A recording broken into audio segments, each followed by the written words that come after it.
বাংলাদেশে জাতিসংঘের শান্তিরক্ষা বাহিনী মোতায়েন চেয়েছিলেন ভারতের পশ্চিমবঙ্গের মুখ্যমন্ত্রী মমতা বন্দ্যোপাধ্যায়। এ বিষয়ে কেন্দ্রীয় সরকারকে জাতিসংঘের সঙ্গে কথা বলার আহ্বান জানিয়েছিলেন তিনি।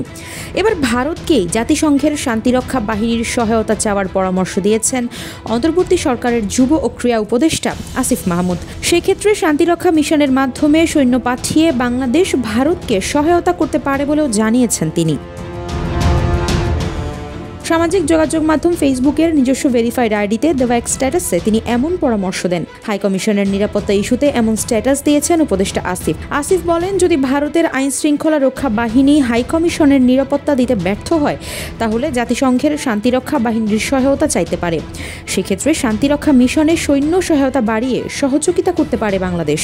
Double million offer Walton fridge কিনে পেতে পারেন 20 লক্ষ টাকা, রয়েছে কোটি কোটি টাকার নিশ্চিত উপহার। বাংলাদেশের সংখ্যালঘুদের ওপর আক্রমণের অভিযোগ নিয়ে ভারতে বিজেপি ও হিন্দুত্ববাদী সংগঠনগুলোর বিক্ষোভ আন্দোলন চলছে।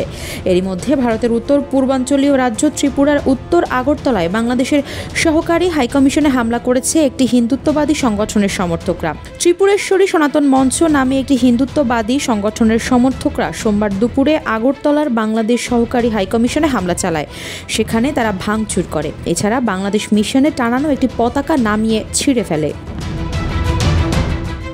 এদিকে দুদেশের সম্পর্কের মধ্যে টানাপোড়েনের মধ্যে বাংলাদেশে জাতিসংঘের শান্তিরক্ষা বাহিনী মোতায়েন চেয়েছিলেন ভারতের পশ্চিমবঙ্গের মুখ্যমন্ত্রী মমতা বন্দ্যোপাধ্যায়। সেই সঙ্গে বাংলাদেশের সংখ্যালঘুদের নিরাপত্তা নিশ্চিতে ভারতের প্রধানমন্ত্রী নরেন্দ্র মোদীর ব্যক্তিগত হস্তক্ষেপও দাবি করেছিলেন তিনি। সোমবার বিধানসভার শীতকালীন অধিবেশনে যোগ দিয়ে মমতা এমন দাবি তুলেছিলেন। মমতা বন্দ্যোপাধ্যায়ের এমন দাবির পরিপ্রেক্ষিতেই উপদেষ্টা আসিফ মাহমুদ উল্টো ভারতকে শান্তিরক্ষী বাহিনীর সহায়তা নেওয়ার পরামর্শ দেন। এদিকে মমতার বক্তব্যে চটেছেন বিএনপি মহাসচিব মির্জা ফখরুল ইসলাম আলমগীরও। তিনি বলেছেন, বাংলাদেশে জাতিসংঘের শান্তিরক্ষী পাঠানো নিয়ে পশ্চিমবঙ্গের মুখ্যমন্ত্রী মমতা বন্দ্যোপাধ্যায় যে বক্তব্য দিয়েছেন তা বাংলাদেশের স্বাধীনতা সার্বভৌমত্বের প্রতি হুমকিস্বরূপ।